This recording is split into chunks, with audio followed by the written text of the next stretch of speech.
Hello and welcome to this very special extra episode of The First Shogun. And today's episode is a little different because I'm recording it here today in the ancient capital of Japan, in Kyoto.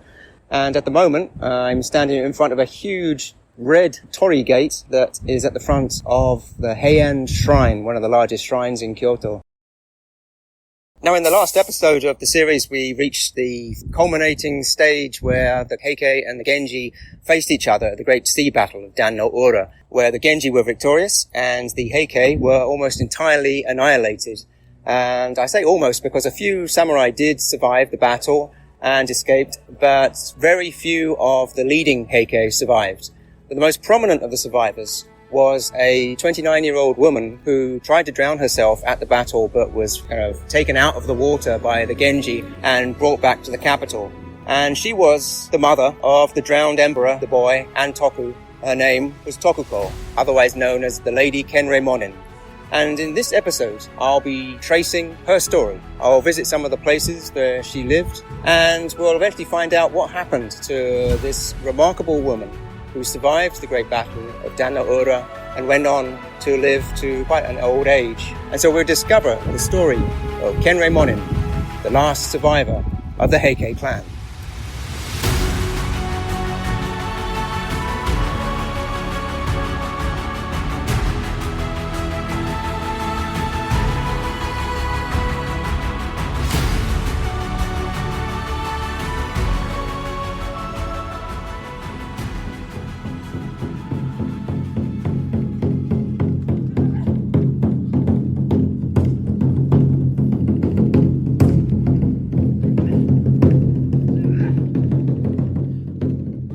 That's the sound of a taiko drummer who's performing in front of the gate that is in front of the Heian Shrine. And I'm just walking up. He's reaching the climax, I think, of his performance. So reaching the front of the Heian Shrine, which is known as the Otomon Gate. So Tokuko was born in 1155, and she was born into a very wealthy family because she was the daughter of the great Heike warlord Kiyomori, who had become one of the first samurai to achieve a very high position in the government of Japan. And he was a very ambitious man, and he wanted his daughter to also play a role in cementing his power. So by the age of 15, Tokuko became the adopted daughter of the retired emperor Go Shirakawa. And a year later, her father, Kiyomori, arranged for her to marry the emperor's son, Takakura, and then she became the empress. So as the wife of the young emperor and as the daughter of the chancellor, which is her father, Kiyomori, Tokuko was now in a very powerful position. And she would have spent her early life at that time in the imperial palace. Now, the original palace was destroyed many centuries ago, and the one that currently exists in Kyoto was rebuilt many years later. But to get a sense of what the original palace looks like, the best place to come to is here, where I am now, the Heian Shrine, because when it was built in 1895, it was designed to be a replica of the original Heian Palace, and that was to mark 1,100 years since Kyoto became the ancient capital, and it enshrines the original Emperor Kammu, who founded Heian-kyo many, many years ago. And when you look at the entrance to Heian Shrine, it really is impressive with its white walls, its bright vermilion pillars, green tiled roof. What's more impressive is that this is actually a smaller replica than the original building. It's about 2/3 of the original palace size. So really at that time, 1,000 years ago, it must have been an awe-inspiring building. Okay, as I pass through the outer gate, which is the Otenmon, I enter a huge courtyard, which is called the Chodo-in, and in front of me is the great audience hall, which is called the Daigokuden, and that would have been where the emperor, or the new emperor, would have been announced to the world as he ascends to the throne. So for a 16-year-old girl, you can only imagine what it must have felt like to suddenly become one of the most important people here in this vast imperial palace, surrounded by refinery and luxury.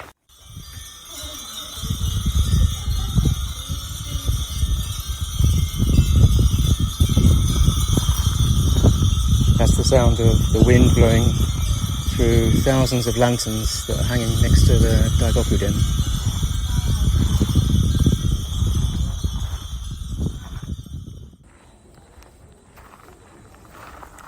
Now, a year after her marriage, in 1178, Tokuko gave birth to a son who was named Tokihito.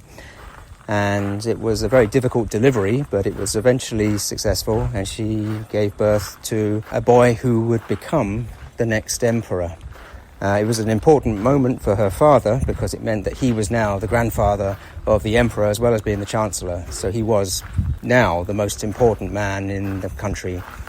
And that event we covered in the episode of the podcast called Exiles and Lovers. So after she became the mother of the reigning emperor, Tokuko's name was changed to Kenreimon-in. She was named after one of the gates of the original palace, the Kenreimon gate, because that was the area where she lived. But the Lady Kenreimon-in's idyllic life here at the Heian Palace was not destined to last. In 1183, when the Genji, Lord Kiso Yoshinaka, attacked the capital after his victory at the Battle of Kurikara Pass, the whole of the Heike family were forced to evacuate the city. So they left. And so, together with her clan members, Lady Kenreimon-in, the young boy emperor, as well as the 3 imperial treasures, were hurriedly placed in carriages and taken away from the capital, and they fled to the west before Kiso's troops could arrive. And we covered that exodus in the episode called the Asahi Shogun. And so for many months, the Heike clan went from being rulers of Japan, really, to becoming refugees. They fled west to the island of Kyushu, where they were unable to find much support, and they were repelled, and they had to come back across the inland sea, eventually finding some sanctuary in a place called Yashima, which is on Shikoku. And from there, they established a base at a place called Ichinotani, which is near modern-day Kobe. And that was where the great battle against the Genji commander Yoshitsune took place, which was a disaster for the Heike. And they had to retreat back to Yashima, having lost many of their leaders. So the Lady Kenreimon-in was a witness to all of these historic events and had desperately kept her son, the boy emperor, alive and protected until they got to the great battle of Dannoura, which we covered in the last episode. And that is where she witnessed her son, who was plunged into the depths of the sea in the arms of Tokuko's mother, the Lady Ni, who was the emperor's grandmother. And together the grandmother and the grandson died in the sea at Dannoura. And before Tokuko could take her own life by also plunging into the sea, she was rescued by one of the Genji warriors, and they took her back to the capital as a prisoner, the most important prisoner that they brought back from the battle. And after she returned to the capital, Tokuko was only allowed to live if she agreed to become a nun. And so she entered a monastery or a temple known as Chorakuji. Chorakuji still exists, and you can still visit it, and it's not far from Heian Shrine, so that's where I'm going to head next.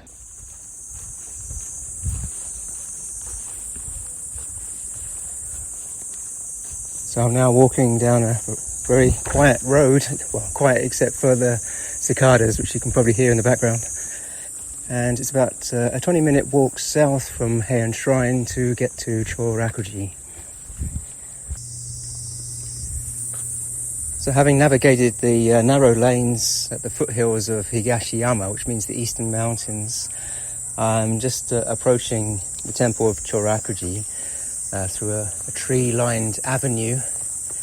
Compared to Heian Shrine, which is huge and very grand, I think Chorakuji is perhaps a lot more low-key, although it is a lot older. It was apparently founded in the early 800s, which is shortly after the founding of Kyoto, so it has a very long history. And it was to here that the 29-year-old Lady Kenreimon-in was brought to become a nun. And so after shaving her head and renouncing the world, she went into seclusion at this remote and isolated temple at the foot of the mountains. And it was here that the Genji hoped that they could just kind of keep her out of the way so that she didn't become a figurehead for any kind of possible uprising against the Genji. Now, although it may be small, it is really quite a stunningly beautiful location. This little temple on the foothills of the Eastern Mountains. Very quiet. All I can hear is the cicadas in the background, the ravens occasionally, and the trickle of water from the fountain here. So in front of me is an old stone staircase leading up to the main temple building. And I just asked the man at the entrance. He said that you can see some relics of the time of Kenreimon in the storehouse, which is just behind the temple in front of me. So let's go and investigate.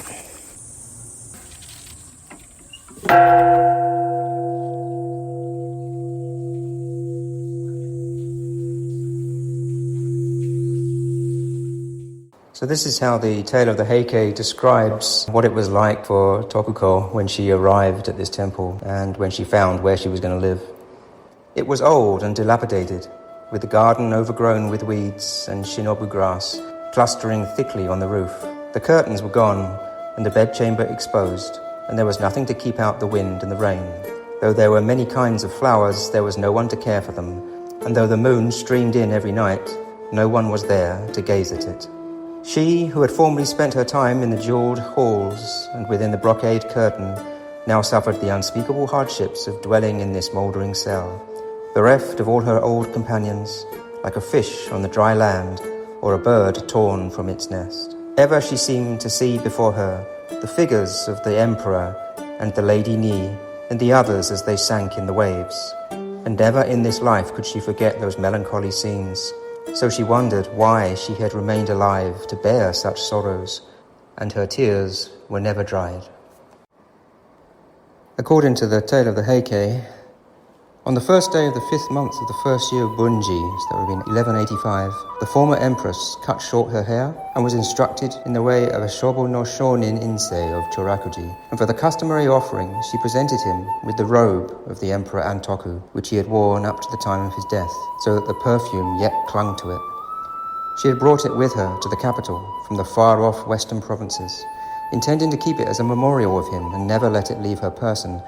But now, as she had nothing else to offer, and thinking, moreover, that it would be an aid to his enlightenment, weeping bitterly, she handed it to him.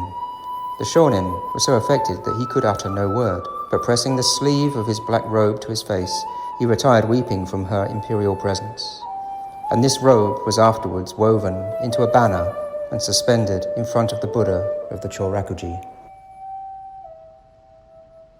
So that was from the final chapter of the tale of the Heike, and the robe that Lady Kenreimon-in is said to have given to the temple is still here, and you can see it in this storeroom. It's in front of me. It's been turned to a banner made of cloth. It's kind of a white with green and some red stripes, probably in total about 5 feet long maybe. And it's been kept preserved here over the centuries. I'm not sure if this is a replica or if this is the actual one, but even so, the original is believed to still be here in the temple. And having spent so much time over the last year recording the podcast about the Genpei War, it's quite incredible to come to a place like this where you can see a physical item that has survived over all of that time and still exists. It forms a really tangible connection to that momentous period in Japanese history, and a reminder that this was not just a story of emperors and priests and samurai and great battles, but this was a story of real people who went through great emotional trauma and a lot of personal sacrifice, and none more so than Tokuko, who saw her own son drown in the seas of Dannoura at that great battle, and came here to this remote temple to live out her days. However, what she was not to know is that just a year or two after she arrived here, there was a huge earthquake in the capital, and it's believed to, or estimated to have been about 7.4 magnitude. So it was a significant quake, and it was quite close to Kyoto.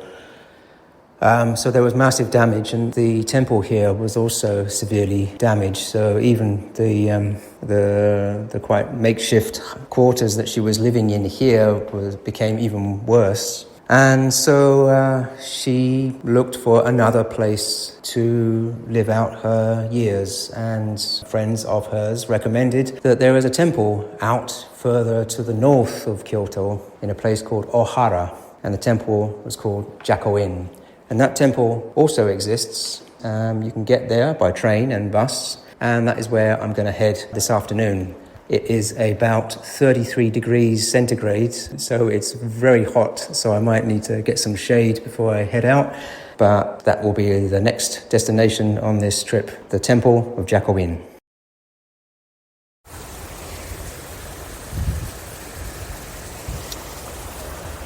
Okay, I'm now in the small village of Ohara, which is about a 30-minute bus ride from the north of Kyoto, and it's surrounded by these low-lying green mountains that are covered in trees. And I'm walking from the bus stop on the way towards Jakoin Temple. Along this, it's an absolutely beautiful setting.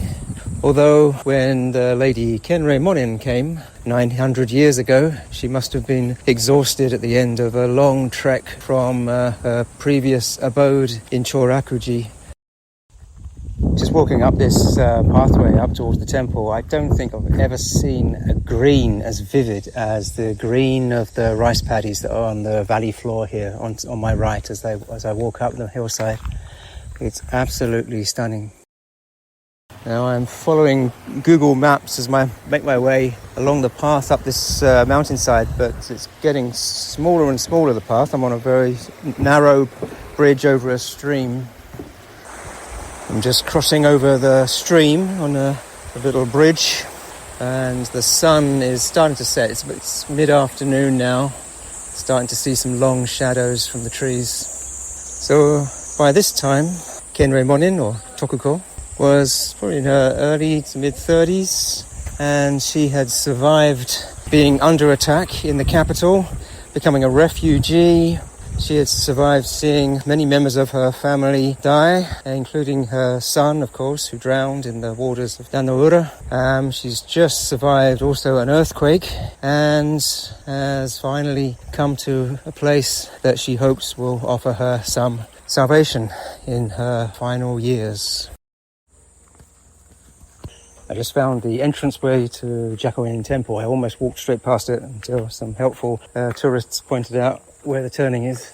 So I'm just walking up the stone steps after buying a ticket to get in. The man at reception mentioned and see here the site of the residence of Kenreimon-in, and then just on the other side of the temple is her grave. So this temple is over 1,000 years old. I think it's even older than Chorakuji, going back to 700s or 800s. So even by the time Kenreimon-in arrived, it was already quite old. Just coming up to a small wooden gateway to enter, and there in front of me is a thatched building, a small wooden building, which is the main hall. So compared to Chorakuji, it's quite small, and of course much smaller than the shrine at Heian Jingu in Kyoto. The main temple building is surrounded by mossy gardens and a small lake to the side. So I'm standing again just outside the main wooden temple hall. Inside you can see a statue of Buddha. There's a small statue of Lady Kenreimon-in and one of her attendants. But unfortunately, this wooden structure was actually burned down not that long ago, actually in the year 2000 in an arson attack, and it was rebuilt about 5 years later. So what you see here is a replica. But very close to it, just next to it, is an old pine tree, or what is left of it, because that also needs to be cut down after it was burnt. But this is an actual pine tree, which is believed to be 1,000 years old, and is one that is mentioned in the Tale of the Heike in the final chapter. And it's remarkable to think that it's actually here in this temple that a very momentous meeting happened when the retired emperor, who by now was very elderly, Go Shirakawa, actually made the trip all the way from Kyoto up here into the mountains to Ohara to visit Lady Kenreimon-in. And when he arrived, he was quite shocked at the state of the living conditions that she was surviving in here. And this is how the tale of the Heike describes it.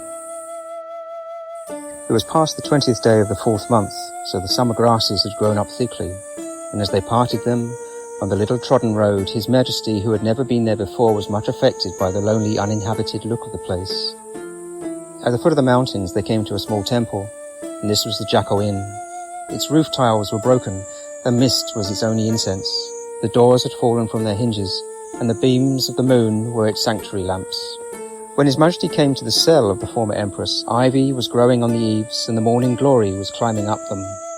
The cedar boards of the roof were gaping, so that the rain, the hoarfrost, and the dew of evening vied with the moonbeams in gaining entrance, and the place appeared well nigh uninhabitable. So that was how the place was described, and that was 900 years ago or so. And you can actually still visit the place where Kenreimon-in is believed to have lived, and it's just a few yards away from the main temple hall, so I'll go and take a look. And so here it is. I've just arrived, and this is like a small mossy lawn with a single stone memorial. And this marks the site where Lady Kenreimon-in spent her last few years. And it was here that she greeted the retired emperor, Go Shirakawa. So when I look up, I can see a hillside that's covered in tall, I think cedar trees or cypress trees cover the hillside. And the ground is covered with moss. And the spreading leaves from these tall trees offers some shade, and it's a lot cooler here than it is on the path coming up the hillside. So when the emperor arrived at Kenreimon-in's hut, he couldn't find her here because she was off collecting flowers from the hillside, and instead he met an elderly nun who was looking after her, who turned out to be the daughter of Shinzei, who used to be one of Go Shirakawa's advisors. And eventually, the former empress came down from the hillside, accompanied by Lady Dainagon-no-suke, who was the woman in the Battle of Dannoura who had tried to jump into the water with the chest of the sacred mirror. But before she could do, she was stopped by the Genji. So Dainagon was one of the ladies who was taken back to the capital with the former empress. So when they met, the retired emperor and the former empress talked about what they remember of the old times, and the last chapter of the tale of the Heike is really recounting what their conversation was like, as Kenreimon-in recalls how it was that she ended up at the Battle of Dannoura, what it was like as she watched events unfold, but most of all she remembered what it was like being a young woman living in the palace in those glory days before everything fell apart for the Heike clan. Born the daughter of the Taira Chancellor, she said, and having become the mother of the emperor, the whole empire lay in the hollow of my hand. Dwelling in the palace behind the jewel curtain, I gladdened my eyes in spring with the blossoms of the imperial cherry tree. In the hot months of summer, I refreshed myself with crystal streams, and in the autumn I viewed the moon. In the cold nights of winter, soft bed quilts were heaped up to warm me, and I thought that I had only to wish for the draught of immortality and the magic potion of eternal life and youth for it to be immediately forthcoming. So full was my life of joy and happiness, both by day and by night, that perchance even in heaven nothing could surpass it. But the thing that I can never forget, she said, is the image of the late emperor, and even though I try to bear his loss with patience, I cannot. For truly, there is nothing that wrings the heart like parental affection. So Lady Kenreimon-in actually lived quite a long life and died at the age of around 59. Ironically, she outlived her nemesis, the Genji Lord Yoritomo, who had already died some years before, as had his brother Yoshitsune, who had led the army that defeated her clan. And so she lived alone here until her dying days. And this is how the tale of the Heike recounts the end. But the former empress continued to live on vainly for some years, till at length she fell ill and took to her bed. And as she prayed, Dainagon no Suke and Awa no Naiji, standing on either side of her couch, lifted up their voices in lamentation at her sad parting. And as the voice of her prayer grew weaker and weaker, a purple cloud of splendour grew visible in the west, and an unknown scent of wondrous incense filled the cell, while celestial strains of music were heard from above. And thus, about the middle of the second month of the second year of Kenkyu, the former Empress, Kenreimon-in, breathed her last.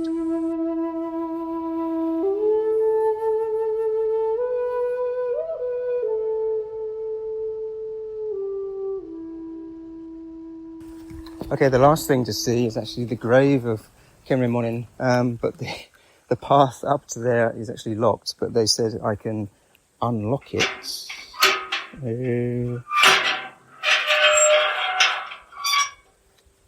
Okay, I'm doing this with permission. Here we go. Whoa, it's open now. I hope this is legal. Now I'm heading up a stone staircase, very straight one that goes up the side of the temple. Whew. This is a pretty steep staircase. Got to the end. Here it is. It's like a gravel area at the top of the staircase, and on the left is what looks like a wooden torii gate, covered in moss, and behind it a stone memorial or mausoleum. And beneath that is where the grave of the former empress, Lady Kenreimon-in, resides. And looking around behind me and to the side is an amazing view of the valley, with the forested hillside stretching up high over the river below. And I'm looking down on the tiled roofs of the wooden temple buildings. What an amazing place to have a mausoleum. There's nothing spectacular, nothing glamorous but here in this quiet part of northern Kyoto, I finally found where the last survivor of the tale of the Heike finally passed away.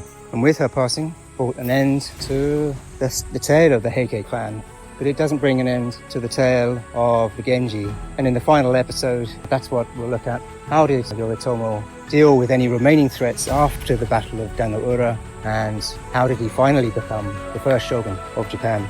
For now, thank you all for listening. It's been a great day out in Kyoto, tracing this story, and see you in the next episode.